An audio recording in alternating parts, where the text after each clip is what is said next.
Hey, salut les lardons. Ah, je suis content de vous revoir. Et aujourd'hui, la critique va être un peu plus négative, mais pas tant que ça, car aujourd'hui, je vais parler d'un dessin animé que j'ai moyennement apprécié. Je ne le déteste pas, bien sûr, et nous aurons le temps d'en parler, car aujourd'hui, nous parlons de... Créé par Eddie Moore, non pas celui-là, et Lily Chin, Mucha Lucha nous raconte l'histoire de Ricochet, étudiant voulant devenir luchador. Alors, avant de critiquer l'épisode, je pense qu'il faut quand même remettre un peu de contexte. Si vous vous rappelez de la série Tasmania, ce que je doute un peu mais on ne sait jamais, une série devait être faite pareil mais avec Speedy Gonzales. Cependant, quelques soucis ont fait que les créateurs ont fait à la place cette série-là. Eh ben dis donc. Ouais, je te fais pas dire. Et du coup, on va enfin en parler. Quoi? Ben, ça fait depuis longtemps qu'il y en a qui veulent que tu parles de ça. Ah bon? Alors je précise aussi que personnellement, je n'ai connu cette série bel et bien sur Cartoon Network, mais on va reparler de la diffusion maintenant. Alors, en France, elle a été diffusée sur Cartoon Network, avec quelques extraits que je peux vous montrer là. Bien sûr, en Amérique latine, elle est passée sur WB Kids et sur Cartoon Network aussi. En Belgique, elle est passée sur Club RTL, mais malheureusement, je n'ai pas d'extrait à vous montrer à ce niveau-là. D'ailleurs, aussi, malheureusement, comme pour Ed, Edd Eddy, et c'est encore pire à ce niveau-là, la série est devenue introuvable en VF. Cependant, je possède les 2 premiers épisodes de la première saison. Pour ce qui est des produits dérivés, quelques figurines sortiront, ainsi qu'un jeu vidéo que pour le coup je n'ai pas trop aimé sur Game Boy Advance, 2 DVD sortiront, et un DVD basé sur le téléfilm Mucha Lucha Return of Malefico. Pour ceux que ça intéresse, ces DVD possèdent des sous-titres, donc si ça ne vous dérange pas l'anglais et que vous savez bien lire les sous-titres, je vous les conseille. Et du coup, l'épisode que je vais traiter est tout simplement le premier épisode de la série, c'est la rentrée. Nous vous précisons qu'il y aura des spoilers, donc assurez-vous d'avoir vu l'épisode avant. Et les extraits aussi qui seront montrés seront les versions remasterisées de la série. Sachez que ces versions sont à ma connaissance disponibles sur le HBO Max de l'Amérique latine, et sûrement sur d'autres plateformes que je ne connais pas de l'Amérique latine. Sachez que dans l'offre légale, vous pouvez les avoir, mais du coup uniquement sous-titrés quelques DVD, et le téléfilm qui est trouvable en DVD. Et si vous avez un VPN, vous pouvez regarder aussi sur HBO Max. L'épisode commence avec Ricochet qui nous fait un rêve, et se fait réveiller brusquement par sa figurine. Et on entend une phrase qui reviendra plusieurs fois, honneur, tradition... Il part prendre le bus et il y a un truc quand même que je voudrais souligner. Alors je ne sais pas si je suis le seul qui a cette impression. Vous trouvez pas que le côté Adobe Flash fait beaucoup plus effet sur les versions remasterisées? Dites-le moi en commentaire si vous avez aussi cette impression. La connaissance du personnage de Krampus, qu'on aura le temps de reparler, mais peut-être pas dans cette vidéo. Je tease peut-être quelque chose, je ne sais pas. Ensuite, nous les voyons du coup prendre le bus. Buena Bimba qui nous fait un long speech et qui fait d'ailleurs qu'il rate le bus. Ils partent du coup à l'école en courant. Malheureusement, ils arrivent en retard et se font gronder par la principale. On apprend d'ailleurs aussi que les livres qui ont aidé au fondement de l'école font tenir aussi l'école. C'est un gars qui m'a quand même fait rire, je trouve. Un truc quand même moins drôle, c'est que Ricochet se prend son premier avertissement, ou comme il est dit ici, des pénaltys. Au bout de 3 pénaltys, il sera viré de l'école. Un peu violent quand même, je trouve. Mais bon, après, ce n'est pas qu'une école, comme le dirait la prof. Ce n'est pas une petite école de rien. C'est la plus grande des écoles internationales de lucha du monde entier.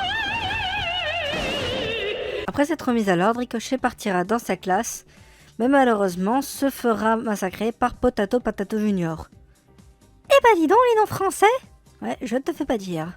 Résultat, il se fera amener dans le bureau de la directrice et se fera à nouveau sermonner. Tu vas pas un peu vite d'ailleurs? J'ai l'impression que je dis ça à chaque fois moi. Absolument pas. Du coup, Ricochet, comme dit précédemment, se refait sermonner et se prend un deuxième penalty. Au bout du 3e, comme les strikes avec YouTube, MDR, il se fera virer de l'école. Mais mine de rien, j'ai quand même aimé la petite référence à Batman qui est juste ici. Chacun des élèves doit suivre chacune des règles de ces codes. Est-ce que tu sais pour quelle raison? Parce que sinon on se fait appeler Batman. Exact.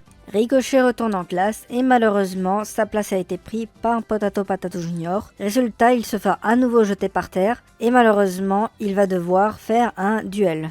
Et d'ailleurs, c'est l'une des premiers instants où on verra les transformations. Transformations qui apparaîtront beaucoup plus souvent dans la série. La première des transformations qu'on verra est celle-ci, où Potato Patato Junior se transforme en pot de frites. Oui. Et Ricochet se transforme en toupie. Ricochet gagnera son combat et malheureusement se fera à nouveau choper par la prof. Cependant, il expliquera que c'était pour défendre son honneur et sa famille et il les biscuite à trous. La prof décidera de retirer les pénaltys, mais cependant lui dira de ne pas recommencer. Krampus, pour le récompenser, lui offrira des biscuits à trous, sauf que malheureusement c'était les biscuits à trous de la prof. Et c'est ainsi que se finit le premier épisode de Mucha Lucha. Et du coup, tu en as pensé quoi de cet épisode? Eh bien, pour être honnête, en le revoyant, je m'y attendais pas, mais je l'ai trouvé plutôt correct. Ce n'est pas aussi mauvais que de ce que j'avais dans mes souvenirs, mais honnêtement, je n'aime pas trop cette série. Mais ça ne veut pas dire que je la déteste non plus, au contraire, il y a beaucoup de blagues qui m'ont fait rire.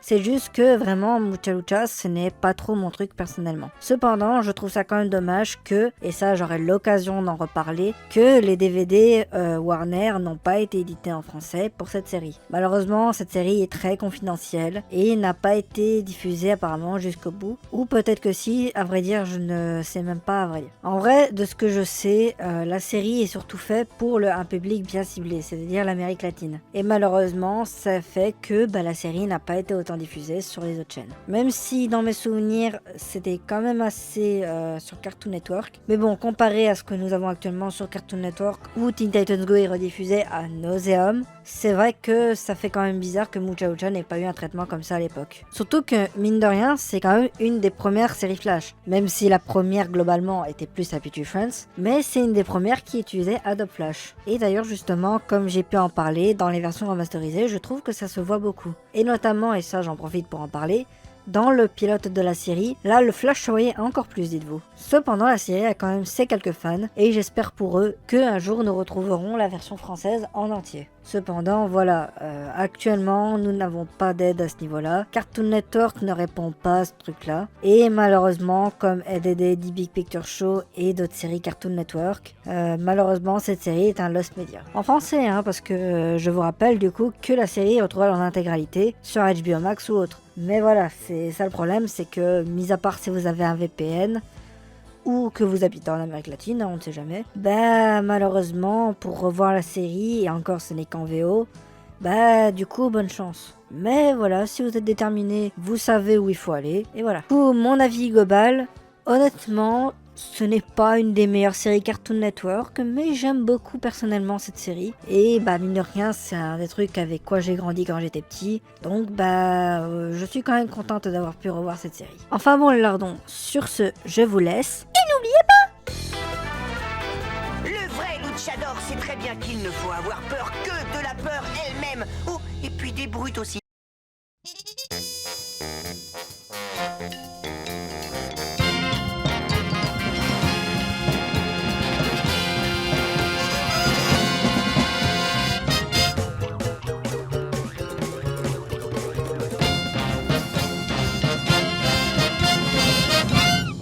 Alors, c'est là moi du futur, oui. J'ai du coup regardé Mucha Lucha Return of Malefico et du coup je l'ai trouvé pas si mal. Je ne sais pas si j'en ferai une vidéo, mais au moins vous êtes au courant.